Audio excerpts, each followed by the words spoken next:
قرية بيت الكردي.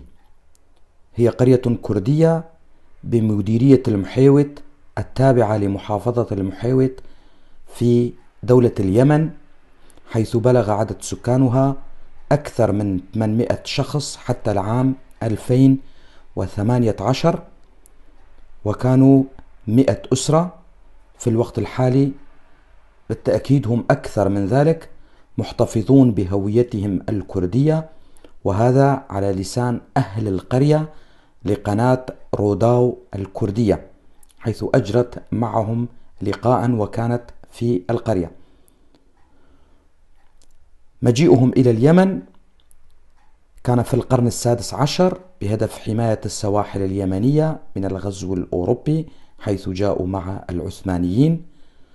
هم يقولون بأننا كرد أصلاء، وصحيح بأننا يمنيون وعاداتنا يمنية، ولكننا كرد ونفتخر بكرديتنا.